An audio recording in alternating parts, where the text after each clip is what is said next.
So what I like to point out here is that most people are pretty familiar with an 1120, so just a straight corporate tax return.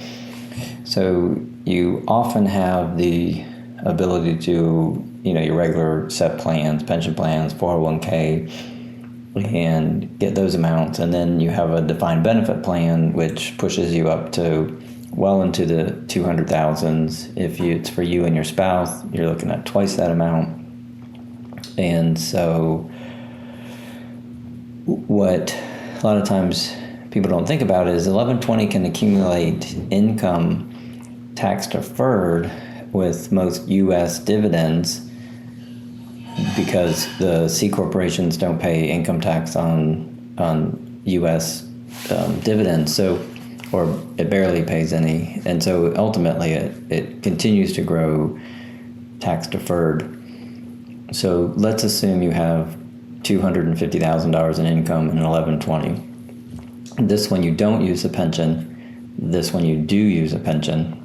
Again, obviously this is a defined benefit plan. And the 1120, so you keep the income in the corporation, you pay the tax on it, which is, in the state of Florida, you're paying an additional 5.5% over 50,000. So the first 50,000 is no tax, and then after that is 5.5. So your total tax, federal and Florida, will be $63,500. You're taking none of this income to the 1040 in both scenarios. So today you're paying $63,000 in tax. You're not paying anything in tax if you're going to defer the whole thing in your defined benefit plan. But let's assume you'll still be in the 35% tax bracket when you retire. Retirement is 20 years away, and you can get an 8% return. So assuming that, and then your $250,000 grows at that rate, in the 20 years, if you took that money out, you'd owe $246,340 in taxes. It would still grow tax-free. That's the amount you would pay. But the pension would be all ordinary income. So instead of this, when you pull it out of the 1120, it's capital gains rates.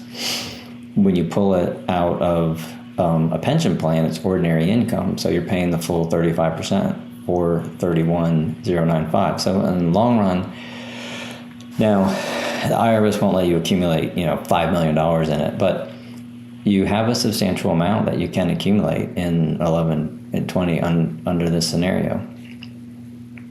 Just something to think about, especially if you're on the borderline of trying to figure out if you want, 60, 70,000 in a pension, or you really want like 250 or more. All right, thanks.